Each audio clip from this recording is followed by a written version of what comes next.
COVID-19, the disease that originated in China in late 2019, has now transformed into a global pandemic. It has affected our economies, our jobs, the stock market, and our way of life. As it brings uncertainty to many parts of our lives, this series is our conversations with the companies, the players, the decision makers, to help us make sense of it all. Welcome to COL Conversations.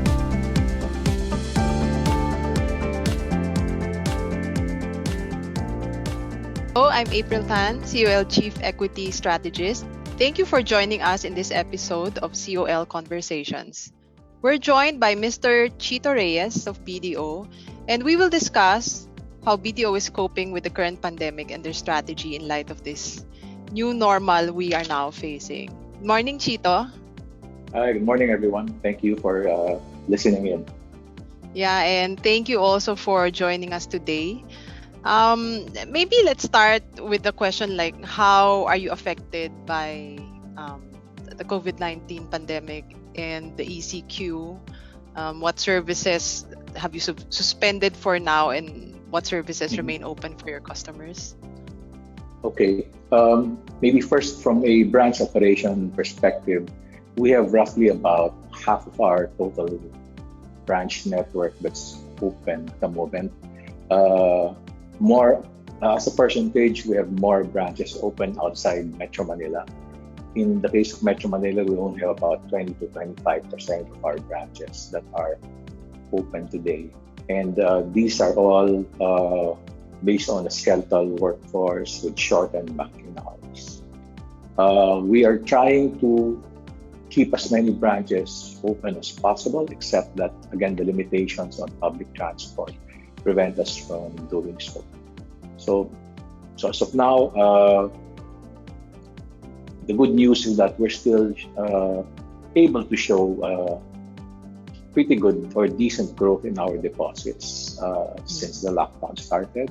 And I think relatively, given that we have more branches open compared to other financial institutions, the tendency is we see long lines outside our branch locations for people who still want to do their banking transactions.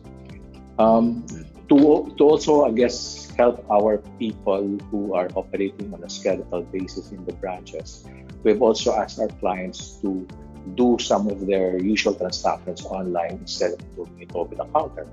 So as an example, bills payment or pickup of remittances are not effectively allowed at the moment to be done over the counter. We are asking our clients to just do it through mobile banking or personal online banking, which are both accessible. And we have seen a substantial increase in the usage of these digital channels today. Now, on the lending side, we also remain open. Our clients our corporate clients who have existing lines with the bank are still able to draw on them. We remain open for business. But I think what we have seen so far is a marked slowdown on the lending side, which again is to be expected given that a number of businesses are not allowed to operate at this time, and only the exempt businesses are allowed to continue operations even on a limited scale. So overall, net, we are still able to provide the basic services to our clients, whether it be lending, deposit taking. But I guess our clients will also ideally have to help us to cope better in terms of providing our services by also resorting to digital channels whenever they can.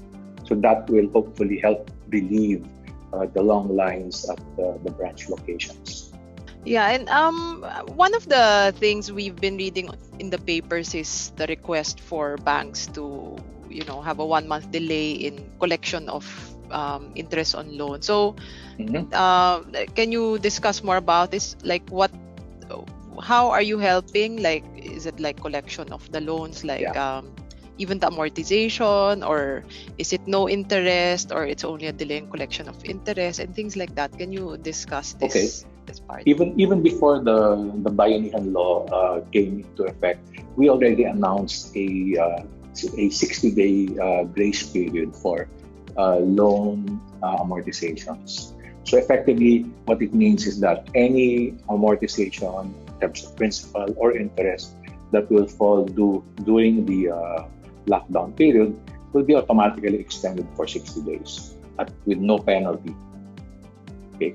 So what it does is it provides our clients leeway or flexibility to pay their amortizations when things return to normal, or if they're able to do the payment today anyway, and they don't want to have the possible burden of forgetting to pay in the future, they can still pay today, and we will still accept their payments.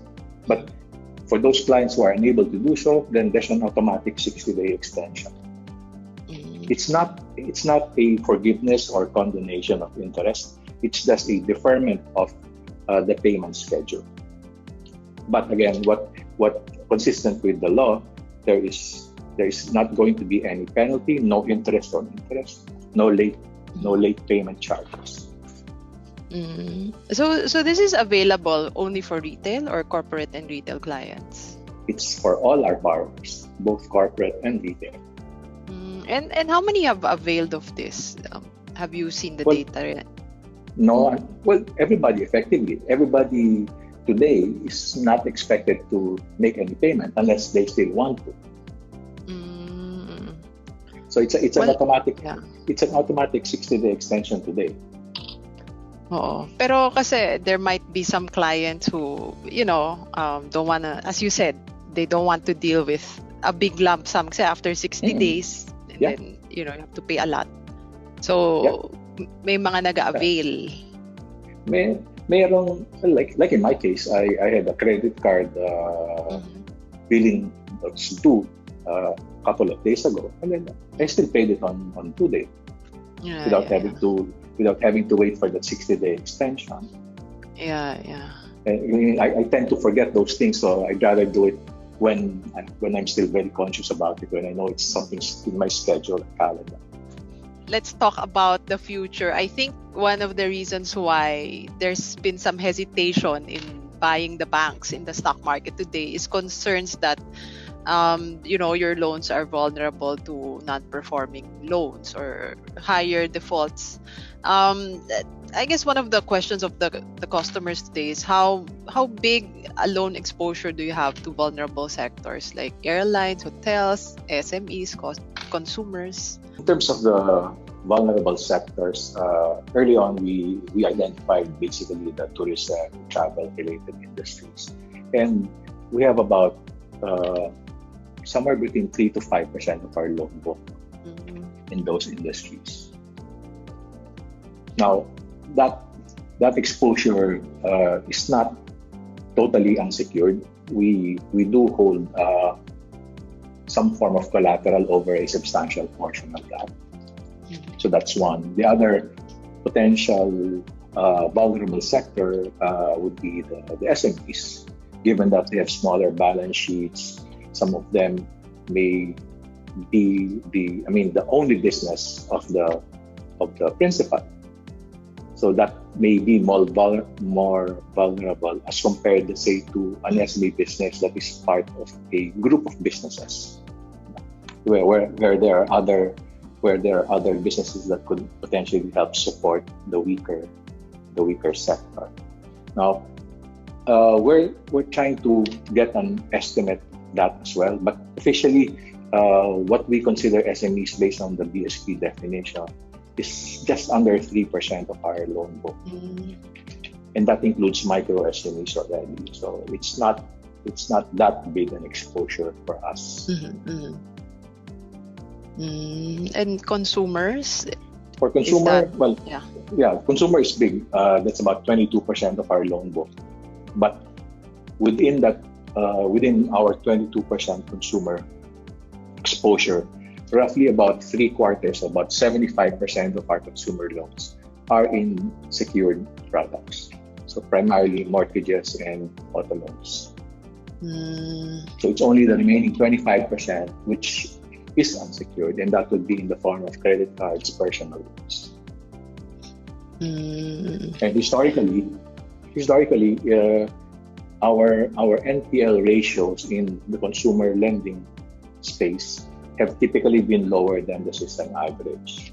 And our experience also has been that, let's say, in the case of secured consumer loans, let's say if we may have an NPL ratio of, let's say, 1 or 2 or 3% for mortgage or auto loans, if you look at it on a net of recovery basis, because we do have the collaterals to fall back on if the borrower becomes delinquent. So since we have a fallback on the collateral, our experience has been that what we call our net loss after recoveries is less than 0.5% of our original exposure. So initially, the NPL ratio may be 1, 2, or 3%, but when we go through the process of foreclosing on the collateral and eventually disposing of that, our experience with our net loss down to less than 0.5%. So it's not as substantial as the initial delinquency numbers may suggest. Yeah. Okay, so assuming, after ECQ is lifted and the NPLs really go up, are you considering, say, restructuring the loans? I imagine there would be some level of restructuring required for certain sectors, especially, let's say, the tourism-related sectors. I think we will, especially, let's say, for the airlines, I think we will see some level of restructuring there, because I guess the key, once the lockdown is lifted, I think what is key is to see how fast our clients can get back on their feet in terms of restarting their businesses. And again, that I think is in large part dependent also on the parameters of the lifting of the lockdown. Is it a modified lockdown? To what extent is public transportation accessible at that point? We don't know yet. Yeah. What about on the provision side? How aggressive will you be in light of the expected increase in NPLs? I think we will see ourselves providing more than usual, and again, in anticipation of a potential increase in NPLs. I guess where we are is that comparatively we have a higher coverage ratio to begin with. So I think we will not be as pressured to put up additional provisions compared to, let's say, the rest of the industry, with a coverage ratio of over 160%.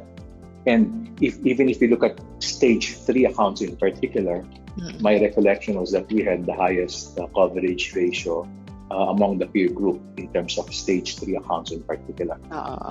And most of our stage 3 accounts are in the consumer space. So more than half of our stage 3 accounts are in consumer loans. So again, that is based on the delinquency rate. But if we look at it on a net recovery basis, we will actually may not need to provide as much for consumer loans now, given the experience in recovery on the assets. So, it's early days, but would you have an idea how much higher the normal provisions will be? I think it will really depend on our assessment of the accounts, and that's something that is ongoing. We're reviewing the different levels of exposures to. I try to identify the vulnerable sectors, and once we have a better grasp on that, then I think that will then give us an indication of how much more we may need to set up, looking at what existing provisions are, looking at eventual historical recoveries. So those are the things that will have to come together before we're able to come up with a number. Yeah. So, one of the reasons why people like BDO is because of the strong growth of your lending portfolio. Are you still expecting loan growth to remain strong in 2020, or let's just write 2020 off, and let's look more towards 2021, 2022? I guess if you're to compare it to historical loan growth, maybe 2020 will again be a more tempered. We'll see more tempered growth this year.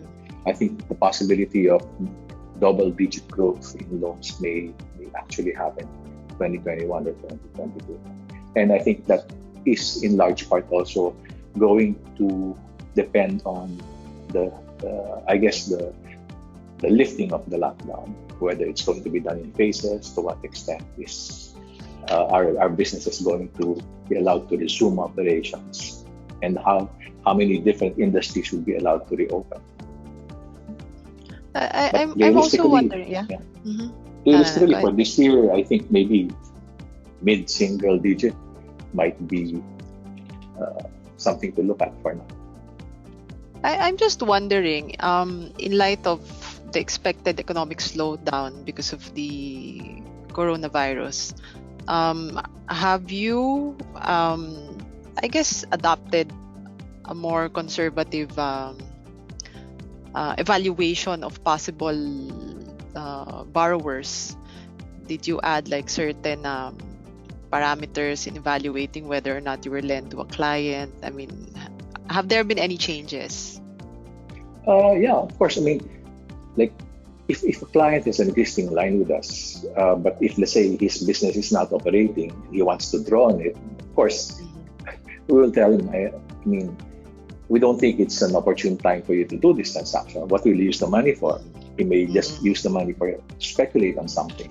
But if let's say the client's business is something that's operating today despite the lockdown, if say they're in the food manufacturing business, then they can draw their line anytime.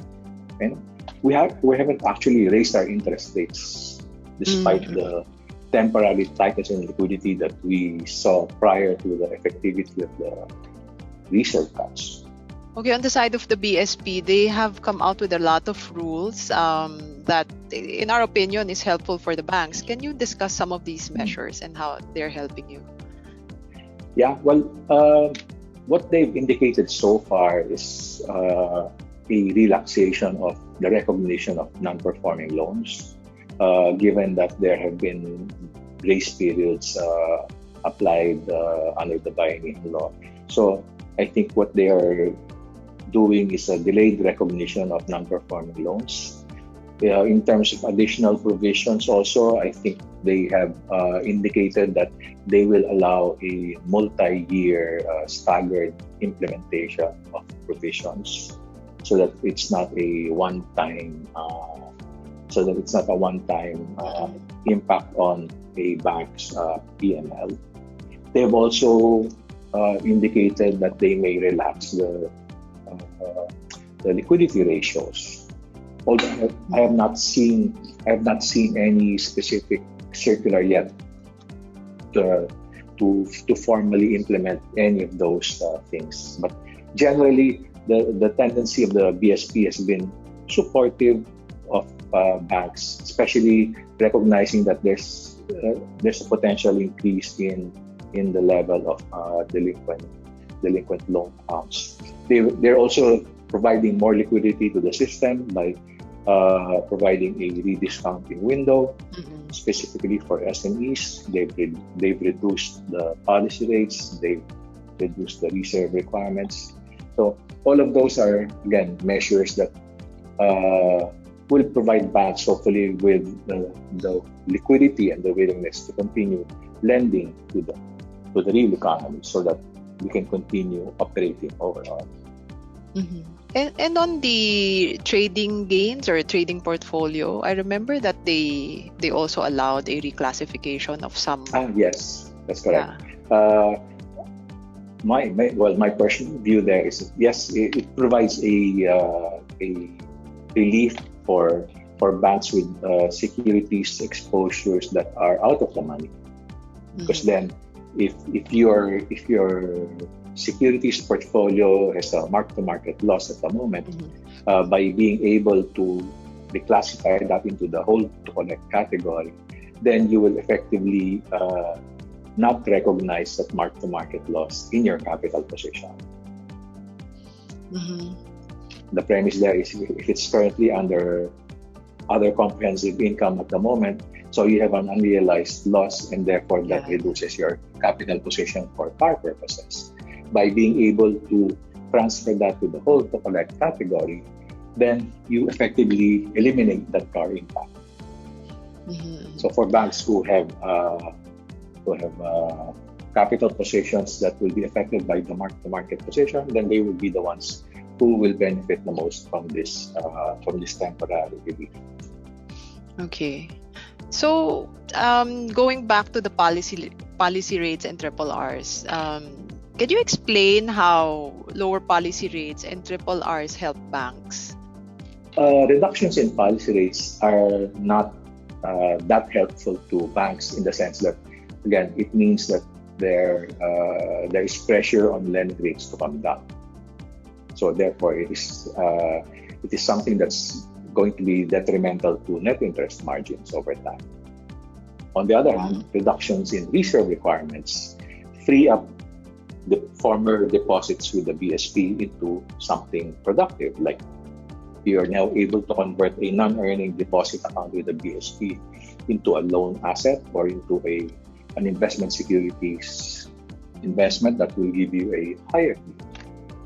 So in our case, our experience has been that every 25 basis point cut in the policy rate can be offset by a 1% reduction in reserve requirements. So our balance sheet, given the mix of our assets and liabilities, that equation works for us.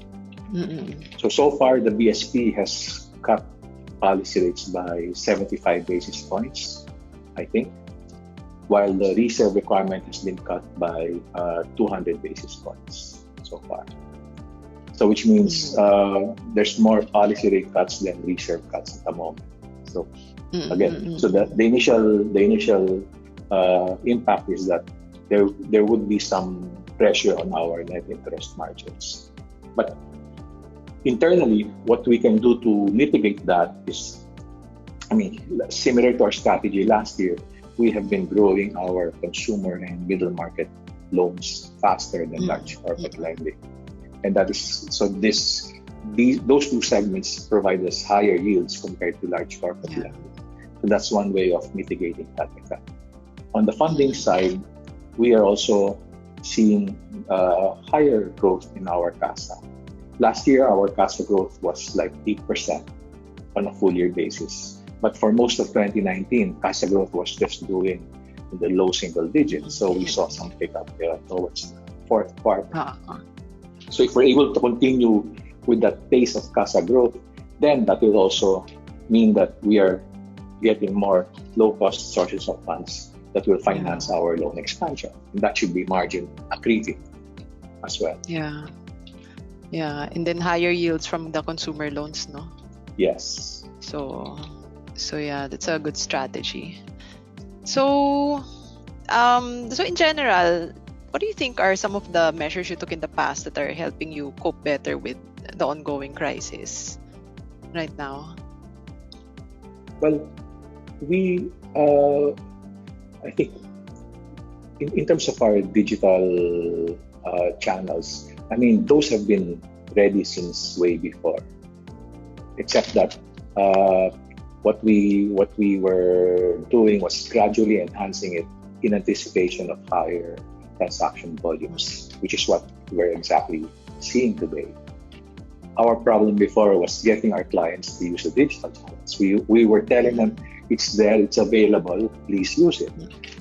But not all of them did. And a lot of them still prefer to do their transactions over the counter because there's more branches, we have longer banking hours, we have weekend banking. So who needs digital banking? But now that not all branches are open, so they finally realized that it's about time that they shifted usage to digital channels. And it's there and it's working.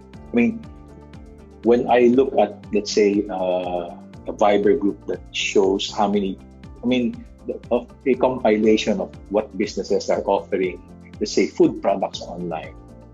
And if I were to check what are the acceptable modes of payment, more often than not, I see the name of BDO there. Yeah, the online channel, yeah. Yes. So again, for me, the fact that a lot of merchants indicate that they are ready or willing to accept fund transfers via BDO, again, is an indication that this wider coverage, and there is how do they there's access, there's accessibility, there's consistency in the use of the product. And that makes us happy, because then we see that there's a high percentage usage today as compared to, let's say, last year. So if ECQ is lifted, do you think that clients will still be using the digital channel, or will they revert back to the normal and go back to your branches? Well, I'm hoping that this will, in a way, be say a tipping point in terms of changing client behavior. Maybe now that they realize that, why do I have to go out of the house to pay my electric utility when I can just do it via fund transfer? So hopefully it's something that now makes them realize that it's a good time to change my behavior as a consumer. And assuming that clients do digital banking more, is there a plan to, say, become less aggressive in branch expansion or close some branches, or is it still going to be there? Well, for us, the primary role of new branches really is to help get more people into the formal system. Because again, if we were to compare the banking coverage in the Philippines to, let's say, the rest of the ASEAN, we still have one of the lowest penetration rates in the region. And that's the reason why we continue with the branch expansion program. So we need to get more people into the fold. And once we get them into the system, one of the things that we try to do right away also is to enroll them in our online channels. So it's not, it's something that we think we will still continue with in terms of helping improve financial inclusion, but maybe the staffing of the new branches in the future may not be as much as what we have today, because if we see more and more people automatically using digital channels after opening an account, then we may not need to have as many service personnel in the branches anymore. So we may have smaller format branches in the future. Can you discuss other measures that you plan to take to cope better with the challenges brought about by the COVID-19 crisis? Well, internally, we are trying to provide alternative means of transport to our personnel, so that we will be able to sustain the level of branches that are open to serve the public. And we've done that in coordination with private contractors who are able to provide us, let's say, shuttle services in the form of vans or cars or even buses. And we have developed routes in different parts of the metropolis so that our people can get to their place of work.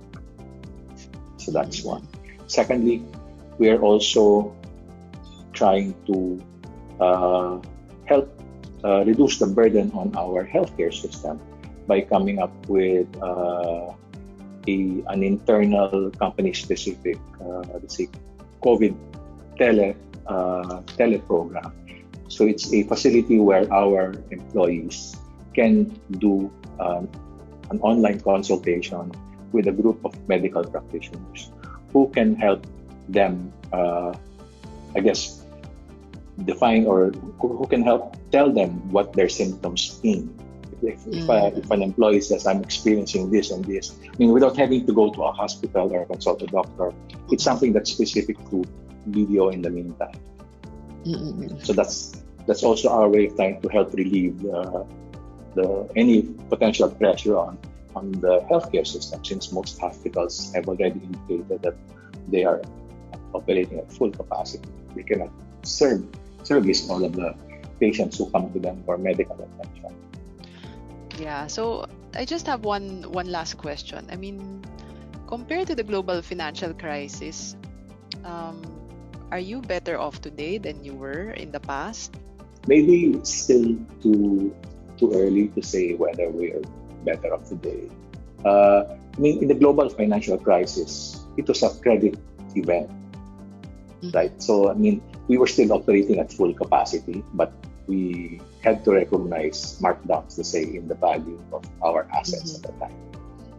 In this case, we are operating at 50% capacity, and there are a lot of constraints in terms of being able to do things the way we used to do.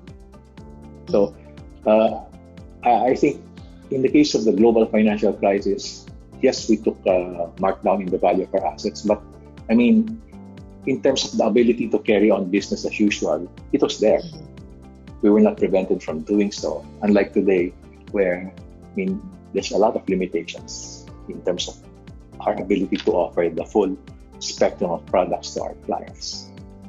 So in a way, I think this is more difficult from an operational standpoint. Hopefully, from an asset valuation standpoint, hopefully this will not be as bad as the global financial crisis. Yeah. Well, Because, we again, we have central bank support right now, which is yes, good, right? we Unlike have before, central it bank took a while. support.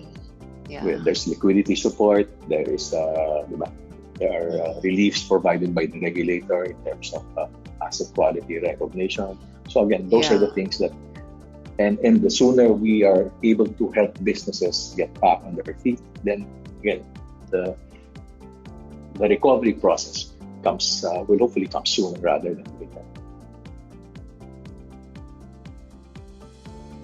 I have one question from our institutional clients.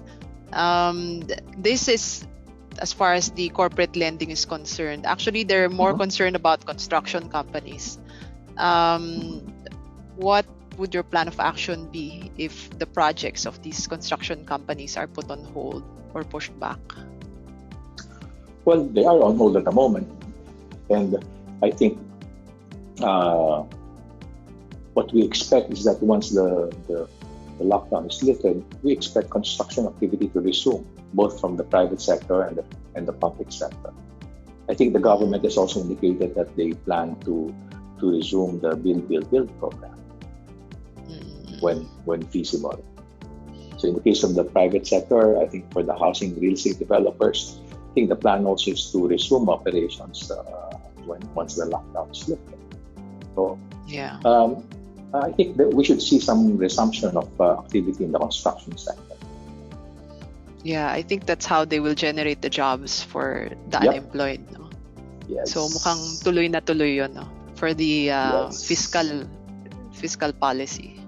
And if you recall, the construction industry was actually suffering from that prior to this event. They were suffering from a lack of labor.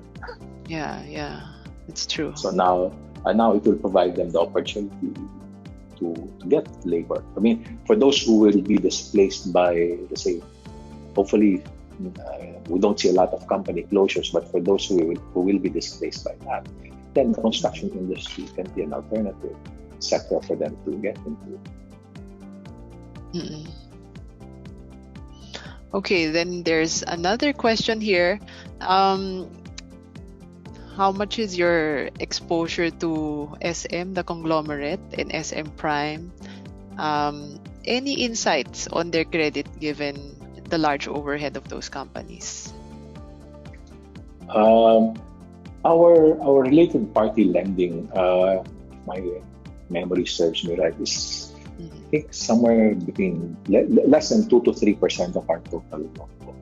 And given that they are a related party, I think we are secured by some form of collateral, usually in the form of deposits, also by other group entities. So we're not as concerned about the credit.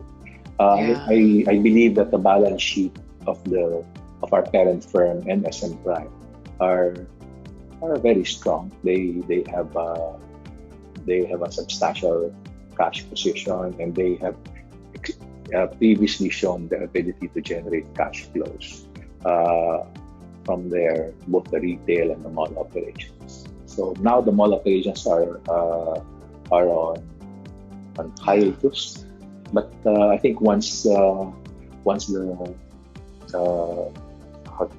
lockdown is lifted and the malls are allowed to reopen, then we should see them going back to business as usual. I think consumers will likewise be hungry to go back to the way things were. I mean, after being holed up in your homes for one and a half months. More than a month, people will just be very eager to get out of the house and do something different. Yeah. And that should be good for consumption spending. Yeah. And there's another question naman. Do you have exposure to POGOs? Be it through the buildings that they are occupying, like say offices, or to the employees? We don't have direct exposure to POGO companies or to their employees. What we have exposure to would be their landlords, so people who develop commercial office space, which they rent, which the POGOs rent for their operations. And our commercial real estate exposure is roughly about 10% of our loan book.